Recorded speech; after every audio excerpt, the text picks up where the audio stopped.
नमस्कार.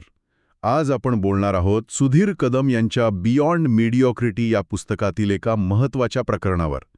प्रकरण 11, seeing beyond the obvious. म्हणजे जे सहज दिसतंय, उघड आहे, त्याच्या पलीकडे कसं बघायचं यावर आज चर्चा आहे. हो, अगदी. आणि यात मुख्य भर आहे तो पर्स्पेक्टिव्ह बदलण्यावर, आपला दृष्टिकोन. बरोबर. छोट्या छोट्या गोष्टीत न अडकता ते मोठं चित्र, बिगर पिक्चर कसं पाहावं याबद्दल. आणि गंमत म्हणजे कधीकधी जास्त क्लॅरिटीसाठी, स्पष्टतेसाठी आपल्याला गोष्टींवर झूम इन करण्याऐवजी, म्हणजे अगदी जवळून बघण्याऐवजी थोडं झूम आउट करावं लागतं, लांबून पाहावं लागतं. हे अगदी खरं आहे. आणि हे प्रकरण म्हणजे काही गूढ किंवा मिस्टिसिझम वगैरे नाहीये. नाही. हे पूर्णपणे आपल्या दृष्टिकोनाबद्दल आहे.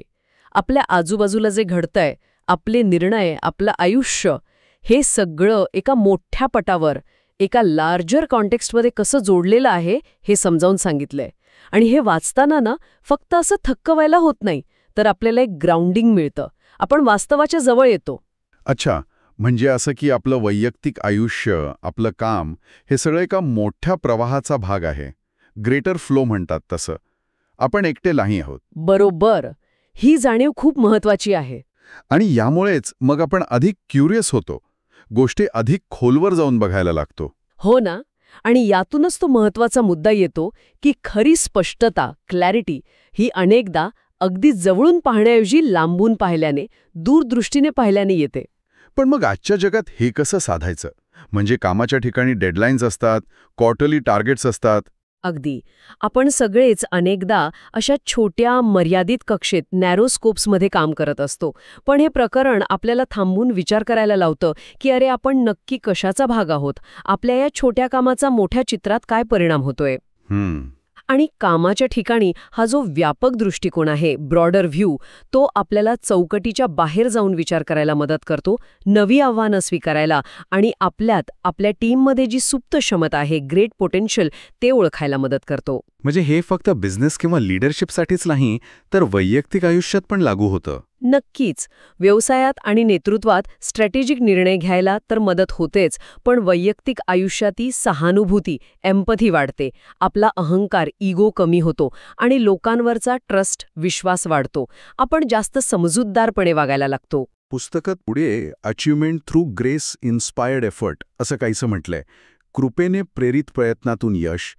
याचा नेमका अर्थ काय घ्यायचा? म्हणजे फक्त ज्ञान, शिस्त किंवा हार्डवर्क पुरेसं नाहीये का? हो, हा एक इंटरेस्टिंग भाग आहे. आपल्याला काय शिकवलं जातं की खूप कष्ट करा, हार्डवर्क करा, म्हणजे यश मिळेल. प्रयत्न महत्वाचे आहेतच, यात शंका नाही. हो, ते तर आहेच. पण ते पुरेसे नाहीत.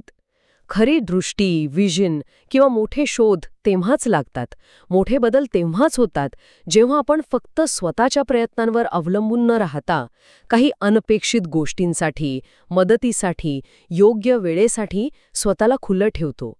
म्हणजे आपण तयारी तर करतो, पण ती संधी किंवा कृपा, ग्रेस, योग्य वेळी तो क्षण घेऊन येते. म्हणजे तयारी महत्वाची, पण सोबत ओपननेस, स्वीकारण्याची क्षमता पण हवी. अगदी.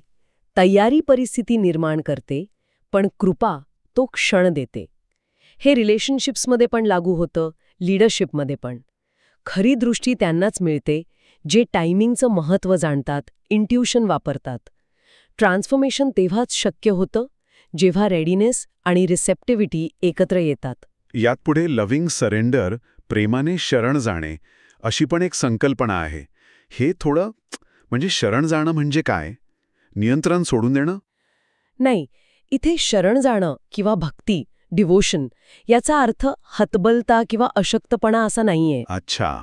याचा अर्थ आहे आपला अहंकार बाजूला ठेवून पूर्णपणे एकाग्र होऊन काम करणं. Focused engagement, free from ego. म्हणजे कंट्रोल मिळवण्यावर जोर नाही, तर कनेक्शनवर, जोडणीवर भर आहे. त्यातून खरी समज, अंडरस्टँडिंग वाढते. हे कुठे बघायला मिळतं? हे आपल्याला चांगल्या टीम्समध्ये दिसतं, प्रभावी नेत्यांमध्ये, यशस्वी फाउंडर्समध्ये दिसतं, जे फक्त जिंकण्यासाठी नाही, तर काहीतरी मोठं कॉन्ट्रीब्यूट करण्यासाठी काम करतात. म्हणून लक्षात ठेवायचं की ही भक्ती म्हणजे अशक्तपणा नाही, हे अहंकारापासून मुक्त होऊन केलेलं फोकस्ड एंगेजमेंट आहे. हे सगळं ठीक आहे, पण हे बिग पिक्चर थिंकिंग, मोठं चित्र पाहण्याची गोष्ट उद्योजकतेमध्ये, एंटरप्रेन्योरशिपमध्ये कशी उपयोगी पडते, विशेषतः स्टार्टअपसाठी? बरोबर. बघा, सुरुवातीला स्टार्टअपचं लक्ष कशावर असतं तर प्रॉडक्ट मार्केट फिट साधणं, ग्राहक मिळवणं, कस्टमर ॲक्विजिशन करणं. आणि ते गरजेचं पण आहे. हो, नाहीतर टिकणार कसं? अगदी. पण कंपनी जसजशी वाढते ना, तसं फाउंडर्सनी आपला दृष्टिकोन पण वाढवायला हवा. फक्त सध्याच्या ग्राहकांकडे बघून चालत नाही. संपूर्ण लँडस्केप म्हणजे सगळी परिसंस्था, इकोसिस्टम आणि बाजारपेठ, मार्केट याचं मोठं चित्र बघायला हवं. उदाहरणार्थ काय बघायला हवं? जसं की नवीन मार्केट्स कुठे तयार होत आहेत, आपल्या इंडस्ट्रीच्या इकोसिस्टममध्ये काय बदल, काय शिफ्ट्स होत आहेत, जागतिक ट्रेंड्स काय आहेत. Amazonचं उदाहरण घ्या ना, कुठे सुरुवात केली होती त्यांनी? एक ऑनलाईन पुस्तकांचं दुकान. आणि आज ते ग्लोबल कॉमर्स आणि क्लाउड इन्फ्रास्ट्रक्चरमध्ये मोठे खेळाडू आहेत. हो, खरंय. त्यांनी फक्त पुस्तकं विकण्यावर लक्ष नाही ठेवलं, भविष्यात व्हॅल्यू कुठे निर्माण होईल याचा अंदाज घेतला. म्हणून उद्योजकांनी विचार करायला हवा, आपली बाजारपेठ कशामुळे एकत्र टिकून आहे किंवा पुढची मोठी लाट, द नेक्स्ट वेव्ह कोणती असेल. कारण बघा, जेव्हा तुम्ही फक्त ग्राहक बघता तेव्हा तुम्ही मार्केट गमावू शकता, पण जेव्हा तुम्ही इकोसिस्टम बघता तेव्हा तुम्ही इम्पॅक्टसाठी निर्माण करता. खरंच आजच्या चर्चेतून खूप महत्वाचे मुद्दे समोर आले. जे स्पष्ट दिसतंय त्याच्या पलीकडे पाहणं, पर्स्पेक्टिव्ह बदलणं किती गरजेचं आहे.